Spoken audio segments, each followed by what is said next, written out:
'tis many's a gay night from dark till daylight I spend with people of high renown. But in all their grandeur and heaps to squander, my heart would wander for sweet Omagh town. And a very good evening to you. If you've just joined us, you're listening to Sweet Omagh Town Internet Radio. And the other side of the line should be, we hope, our good correspondent and fellow compere, Mr. Declan Ford. Hello. Can you hear me? We can, loud and clear. Oh, yes, I'm talking from the outskirts of Mountfield. This reminds me when I was an amateur radio enthusiast, you had to go CQ, right. CQ, and give your call sign, and then hopefully someone in the distant past, over 50 mile away, would say, you know, you're 5 and 9 or whatever. Do you remember the film Convoy? And then a lot of people after that were stuck in their mini cars going, you know, breaker, 1, 2, 3, there's a bar on the hour, you know, and maybe fellas about 100 yards from each other, talking into their CBs. No. It was kind of sad. No. But amateur radio was a big hobby in Omagh. It still is. Oh, right. I didn't know that. No, My goodness. quite a few. It's a very active club, and still is, but I have... Right. Well, this is more the kind of the guys sitting in the car. It was more kind of intercom to each other, you know. No. They all thought they were Chris Christopherson from Convoy, you know. Not at all. Right. Anyway, what's the agenda for today, Mr. McGurgan? Well, I say I've been in the tea chest again. Right. And I'm back this time, back to the early days of the Omagh Railway. Oh, my goodness. And the late and great Michael O'Neill. Do you remember Michael, do you? I do indeed. I can still see him yet in my mind's eye. Yes. We would have interviewed him, Declan, early 90s, sometime 92, 93, thereabouts, and he lived in Strathroy at the time, in a wee pensioners cottage, and then we went out and had a chat with him. And he would be an Omagh family and been a brother of the late Francie O'Neill's, who would have owned the bar where Sally O'Brien's is now. That's O'Neill's. right. Yes. That's right. Well, they used to have country nights. There was no music on when Frank O'Neill had the bar now. No, it would have been in the early days then, when it was bought over and renovated, they had Tuesday nights and Sally's. And it started off as a nightclub called the Big Apple. Oh, God, ships, I remember that. My goodness. But there, you know, the railways were far from the Big Apple. Of course, I have kind of family connections to the railway. My grandfather, Patrick Ford, his father came down from Monaghan in the 1890s, and they settled in a place called Lissanedden between Zamore and Fintona, and they all worked in the railway. My grandfather and all his brothers, and right up until they died out in the 1930s, you know, and the railway was a big part of their life, you know, and I went down to the Railway Museum in Houston Station, and they have all the records from the GNR, for that was the line that went through Zamore and Fintona, and I was able to see where my great uncles worked, and they you know, their kind of their sicknesses and their promotions and whatever, you know. All documented. Have you any connection to the railway? My great uncles would have worked in the railway here, in Eden Derry side of the track as well. Yeah, they would have done in their early days. Yeah, so I suppose many families were.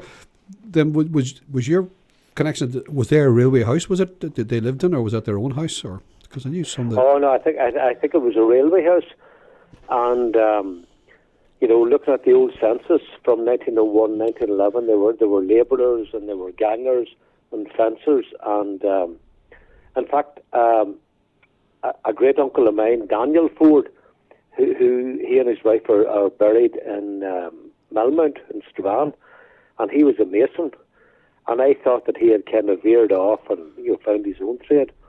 But when I went down to the museum in Houston Station, I found that he was employed by the GNR. they had their own masons. You know, I suppose when you think of it, working on bridges and whatever and building stone. Mm-hmm. You know, so I think the point that they made to me there was the railway was very much a family situation, you know, where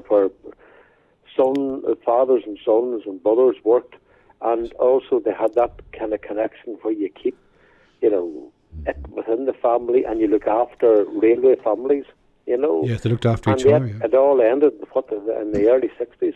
65, I think, around February 65, I think it My closed. God, they dreaded awful Dr. Beeching, his recommendations, you know, came over here. And what a gross mistake that was, looking back. Oh, tragic. You know, almost 60 years later. Yeah. You know, I remember living in Newry and, you know, actually taking the train to Belfast. It was a civilised way to travel now, it really was, yeah. Oh, it was civilised, and how short-sighted the authorities were all those years ago to you know, cut it all off. The sad thing is it could have been mothballed. But, you know, the powers that be at the time were so adamant that this was going to be destroyed and dismantled in every way. I mean, infrastructure could have stayed, at least, and it could have been so easily resurrected at this stage, but now it's a physical impossibility. Oh, absolutely, you know. And the sad thing is, as you're driving, you know, through certain towns, you will see the straight lines then broken up, obviously, and you think to yourself, you know, it was almost Romanesque in a way, you know, these straight lines going everywhere. You know, why, as you said, why did they not mothball it and keep it and think, you know, think ahead? But I suppose in those days they didn't think that the car would be so ubiquitous, and that's the way people would travel. Alex Clark said that at the time when the railway was closed, and the understanding that the motorway would have been built from right across the province, from Belfast right up to Derry and Donegal. So that's right. It never happened, did it? Never happened. And the late Jerry Anderson, I think, once had a programme on television where he said, you know, only in Northern Ireland would they take a motorway halfway across the country and then leave it. You know, when you think of it, the motorway going to Dungannon and then stopping, you know, we have to hang our heads in shame and think, you know, oh, Lord, save us and bless us. What were these people thinking? Yeah, well, short-sighted, as these things are. But anyway, short-sighted, no imagination, and, well, we'll move on from that. We will. Now, we have plenty of stories about the railway. We're going to choose Michael's story at this stage. We have Alex Clark talking about the railways as well, and Paddy McClune, and maybe some others as well in the THS suburb. But we'll give Michael his half hour now to talk about his life in the railway and the family and what it was like in the very early days. I think he started in the railway in the 1920s, 1925 thereabouts, Declan, from memory. So right, my goodness.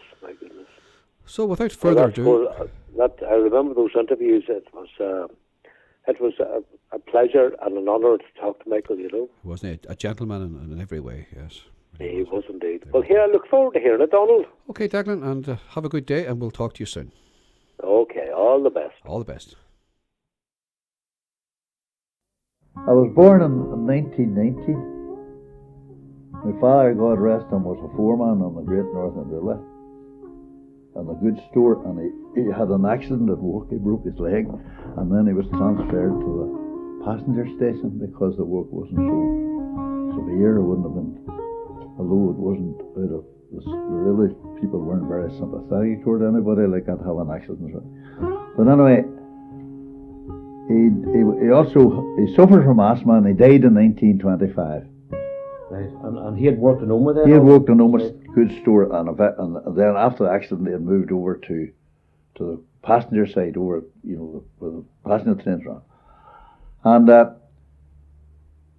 in those days the railway was a family source of work, you know. Anybody that worked on the railway had either an uncle, a brother, or a parent or something worked. Everybody succeeded their parents or that on the railway, like. And so I followed on that in 1935. Right. And in those days, Omagh was dependent mainly on the railway. Everything that you got in Omagh came by rail. Right. Even the very letters you got. The postman collected them in a van, brought them to the office, sorted them, delivered them. But they came by rail. Right. So the railway was the heart of the town? The railway was the hub of the town, that's right. If you went into a pub for a drink, the bottle of stout had been bottled in the pub, but it came in a barrel on the train, on a goods train. The coal you burned in the fire but that you bought from Watterson's or the other coal merchants around the town came by rail. The bread that you bought in the model bakery, the flour came by rail. Scott's Mill, all their product came by rail and was sent out again by rail. And if you wanted to go to Enniskillen, you went on the train. The people the local business people and professional people in the town used to be driven to the station in their car and left the car. If they drove themselves, they left the car at the station all day and went on the train. It was like commuters. Commuters is right. Well, then whereabouts did you live in Omagh? Well, I lived in Orchard Terrace in those days, which is still there. Practically everyone living in Orchard Terrace worked on the railway. Why do you think that was? These Well, weren't just railway beside. houses. Well, it was just for convenience more than anything else. You know, the engine shed was just a couple of 100 yards away from Orchard Terrace. Where the bridge is now, that crosses over there it's a footbridge now to St. Bridget's and St. Patrick's School. It used to be a road, and there was a pad took you down onto the railway, and you were at the engine shed, and then another couple of 100 yards, and you were at the station. Right, so it was just next door almost. Practically next door, yeah. Well, then, could you tell me when you started then in the, working for the GN, or what did you do? What was your first job? The first job I had was a boy porter. And what did that entail? What did you do? Well, you done everything. You were running messages, and you started in the morning there. You maybe had to get things ready for the first trains, like tie up letters and parcels and so on, and collect parcels off, transfer parcels from Enniskillen trains, and the train from Enniskillen to Derry, and another one from Derry to Belfast, and they met in Omagh, and everything was transferred. You know, if you were coming from Derry to Enniskillen, you got off at say you wanted to go to Newton Stewart or to Beer or somewhere like that, and you came on the Derry, although there's a train came later, but the first train came from, actually the way it worked at the start was the two trains came and combined, and they split up at Omagh. The front part went to Belfast and the rear part went to Enniskillen. There was an engine attached to the local one, to the rear part, and that went to Enniskillen. And all the stuff for all the intermediate stations and all that had to be loaded onto the trains and that, you know. Right, so that's what you then had. Then after, when that was over, you had to brush the platforms, clean the offices, brush the offices, clean the toilets, or lavatories as they were called in those days. And by the time you had all that done, then the next day, the mail, as it was called, which is one of the very important trains of the day, it left. It was the boat train from Belfast, left at round about 8:15 or something in the morning. Got into Omagh at 10:13. You were allowed 2 minutes to get everything off it and everything on it and away again. And then as time went on, coming up round to the war years, then there was more trains went on and that, you know. Then the next job I had was when I was a man, I was a porter in the goods store, and I did a while there, and then I went back again to the passenger station, and then as the war came on, I was foreman for a while in the store actually.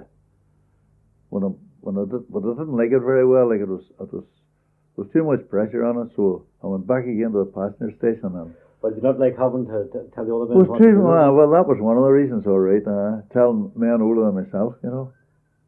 So I became a shunter then. Gradually, you started off as an assistant and then a shunter. And what did that entail? What had you well, to you do know, as a shunter?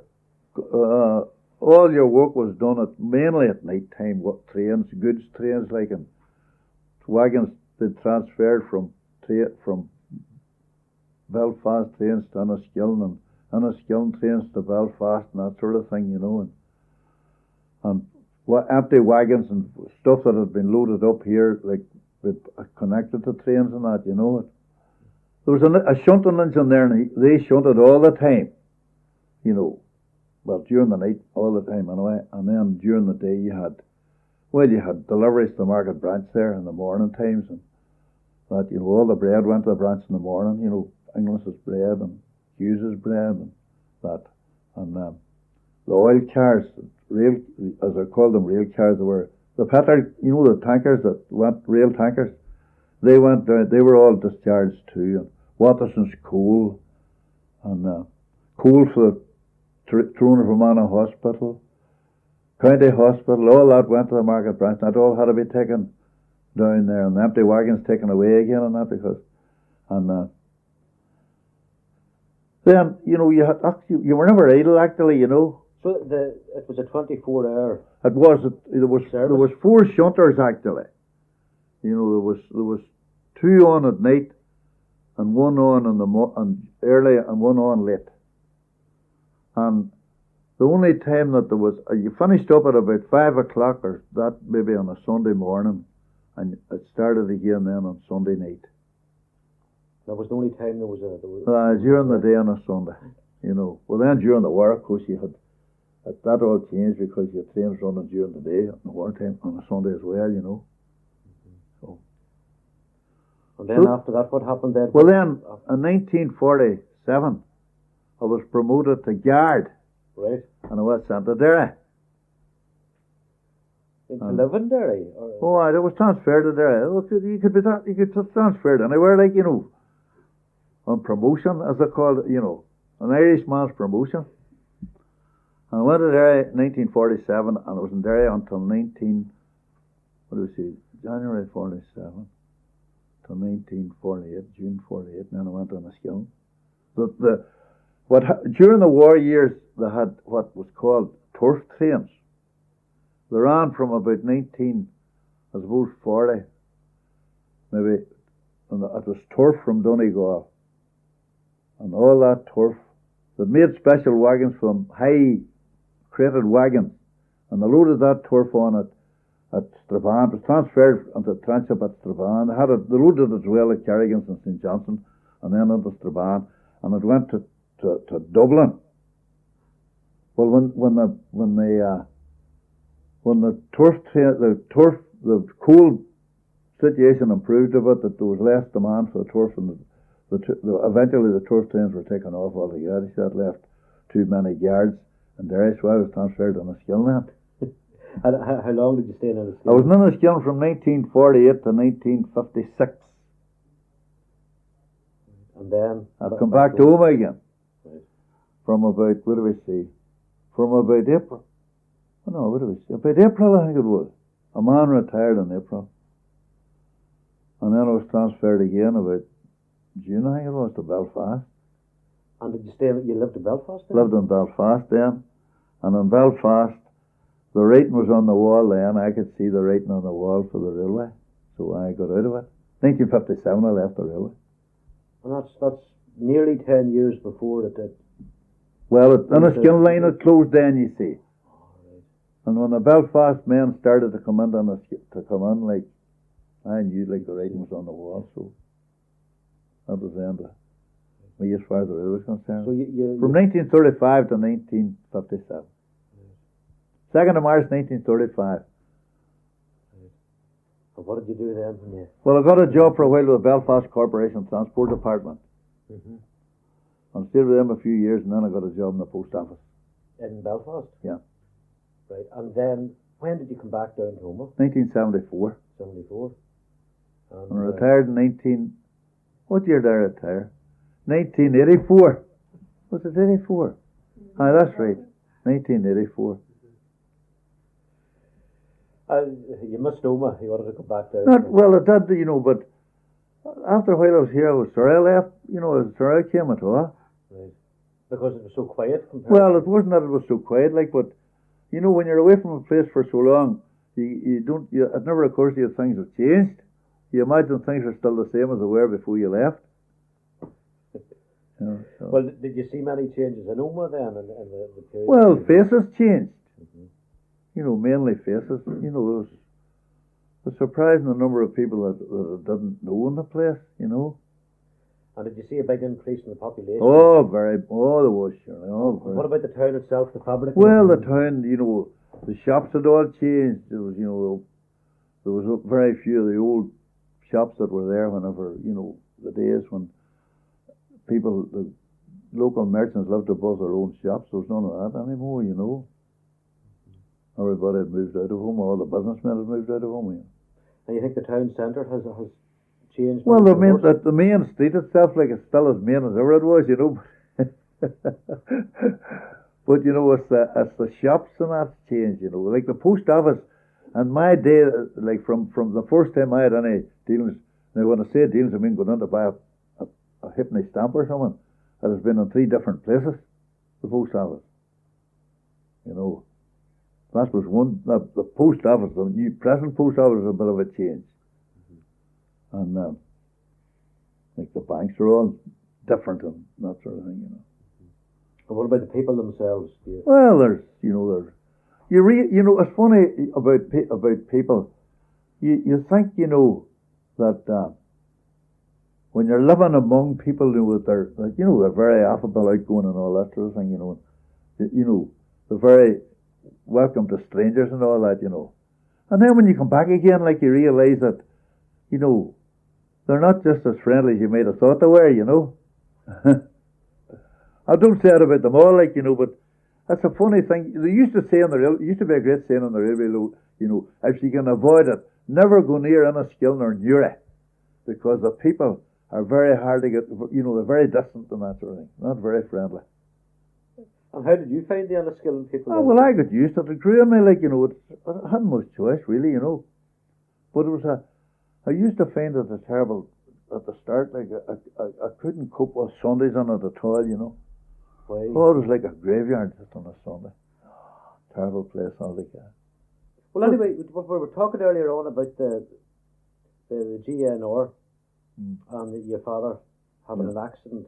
Yeah. Did you find that the GNR didn't really maybe want to get involved if somebody was injured? Well, oh, no, there was none of that at all. They had no time. The way they compensated you in those days, like, was maybe giving you something easier to do, like, you know. Mm-hmm. I can remember now, in Derry, a fellow called Ross. It happened before my time now. He was a shunter, and he was stepping down off the engine, and he slipped, and his foot went underneath the engine, and he lost his foot. Now, the way they compensated that fellow was to give him a clerical job. Mm-hmm. You know, I've known fellas I know another man, the van steward, I don't know what he was working apparently, and he lost an arm, and he was given a job as a sort of a flag man or something like that, you know. Right. But there was no big lumps of sums of compensation or anything like that. Oh, But then you said that, you know, you could see, 10 years previously in the 50s that the railways would be wound down. Oh, aye. It was really, you know, you could see it in Belfast there, you know, and of course there was cars were getting more plentiful, and were the roads getting better? Well, the roads were no better they weren't really better, you know. They were still. It was only in later years that they started to do anything about the roads at all, you know. And you could see that there was very little money being pumped into the railways then. No money at all. It was just been wound. No money at all. You know, I wouldn't say now, in fairness, that if the railway, you know, if it had decided to sort of reorganise the whole thing and restructure the whole thing, they couldn't have run it today the way they ran it then, you know. You couldn't have a station that would say Beara, 6 Mile Cross, and Carrickmore where there's no town. And then, well, you could maybe in between Lorg and Lisburn and that, you know, but to have stations there, like, for example, Fintna Junction and Dromore Road and Phillick and that, you know, it wouldn't be practical now, you know. And those days it was all right because you had no other means of transport, you know. Like those fellas used to come from Ervinstown to the school now in Omagh. Those were the days. Yeah. Well, now tell me this. Could you elaborate for me or tell me the Bundoran sugar train? Well, what was the Bundoran sugar train? It was an excursion train that used to run to Bundoran. I don't know. I couldn't tell you now what the fare was in those days. But when I started on the railway first, the fare to Bundoran on a Sunday morning, there was 2 trains went in the day. There was one in the morning, one in the afternoon. The first one left Derry around about 10 or something like that. Oh no, it was earlier than that because it got into Bundoran about 12. It was 2 and 6, half a crown, and the afternoon one was 2 bob because you had a shorter day. Now, how this sugar train come about? They used to run these trips to Bundoran, like, and you bought sugar and had a couple of bags, a couple of pounds of sugar and that sort of thing, and maybe a pound of butter or something. And you could, that was it, like, but it wasn't really. You wouldn't. It was just got that name of sugar train, because, but everybody bought sugar or something like that, The customs didn't bother too much. Like, some of them were just tighten up, but the majority of them didn't bother too much, unless you had a whole cargo of it, Well then, would the customs officers come onto the train? Oh, they would, surely. And where was that? Was that at the border? Well, I'll tell you what customs you had. If you were coming back from Bundoran, you had customs at Ballyshannon coming out. You had customs at Balleek coming in. You had customs at Pettigo coming out. Or coming in again, like you were Balleek to Pettigo again, coming into the Free State, and out again at Cash. 4 customs stations you had. And you had the same thing happening on the Derry, like at Derry too. You had Strabane, Port Hall. You were back in and then St. Justin's, that was the main customs post. And back out to Derry again. And they would come on. And like, it was ridiculous because they could keep trains for ages and ages and ages for no reason at all. I never could see any reason why they would keep them for so long. It was just, you'd have thought it was just sheer cussedness, on their part. And they would come in and go through every carriage? They would go up and down the carriage there. At Gora Wood, they would walk the carriage from end to end and look up and look down and look everywhere. And if you had bags, you had to open them. If you had a suitcase up on the rack, you had to take it down and open it, and they went through it and just left it. You put it back the way it was. They didn't touch it.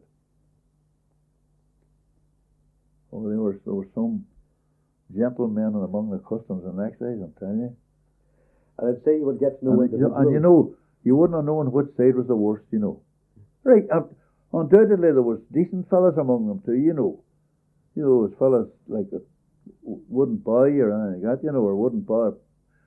But there were few and far between, I can tell you. Now, I used to be on a train from Clones in the morning. You left Clones at 9. And you stopped at Newton Butler. Well, you had about half of the train, I would say now, you'd have maybe up to 40 wagons. Half of that train would be for Sligo.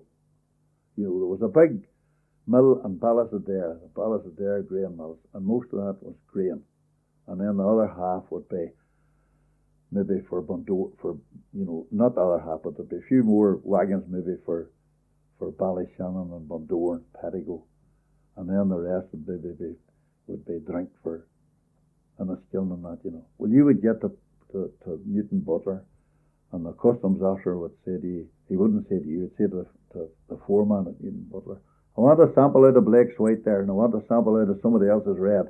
The drink used to all come in wooden containers, There was kills and firkins and barrels, different sizes, you see.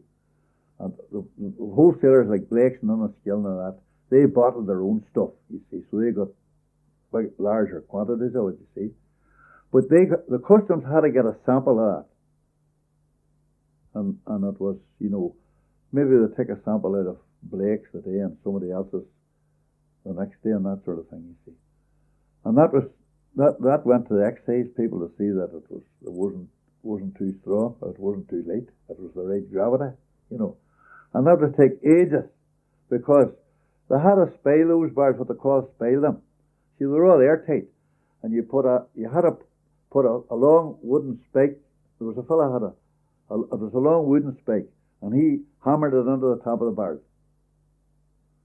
And then that let the air on, you see, and then he hammered it into the side of it, another one into the side.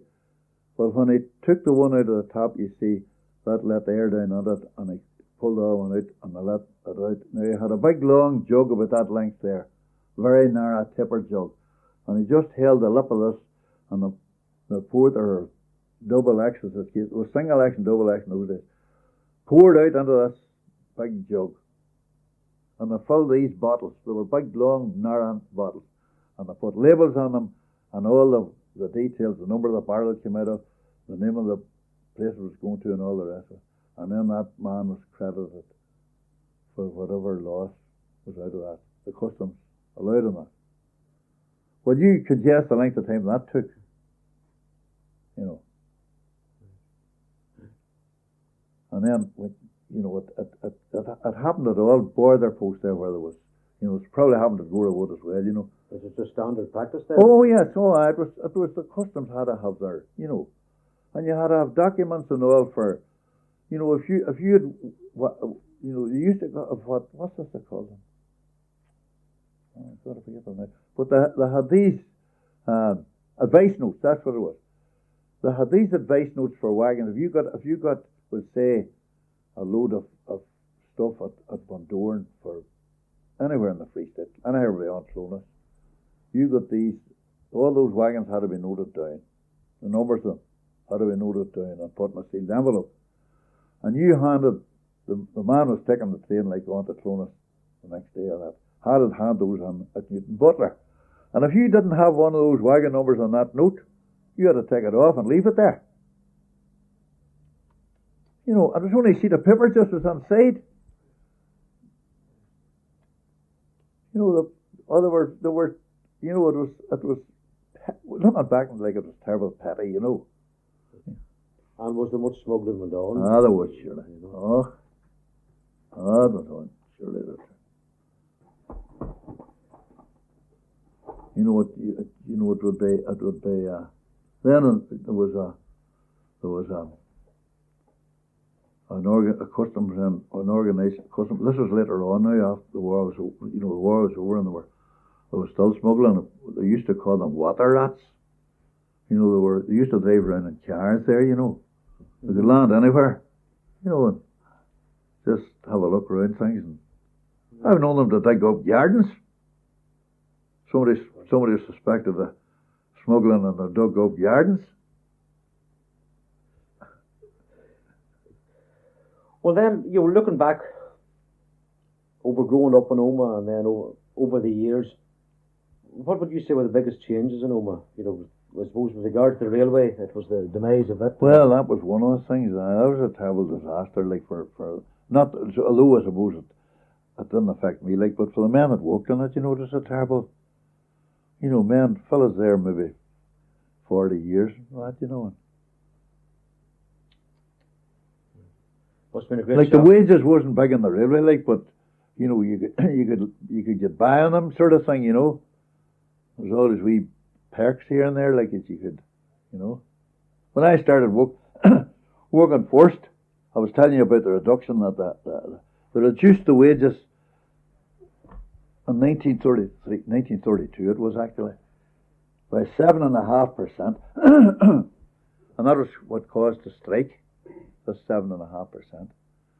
So, like, the strike finished, like, and the 7.5% still stayed, like, it was still there. When I started, my wages was 13 and 6 was less 7.5%, which was a shilling.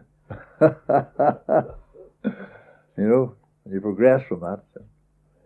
Up in pennies and bits like that. Your increments was in pennies, maybe.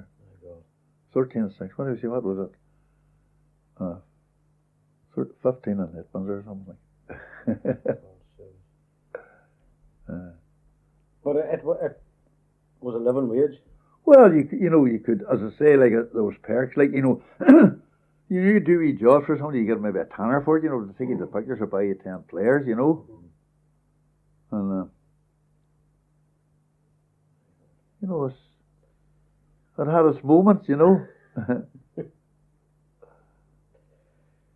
But there were good days, I can tell you. You know, I was really sorry I had to leave it, like, you know. But I knew there was no future in that. Families, there was families in Derry, you know, maybe there was a father and 3 or 4 sons. The Campbells and the Kellys, and you know. You know, and the way that way of life could just be destroyed. One Sunday night just finished it all.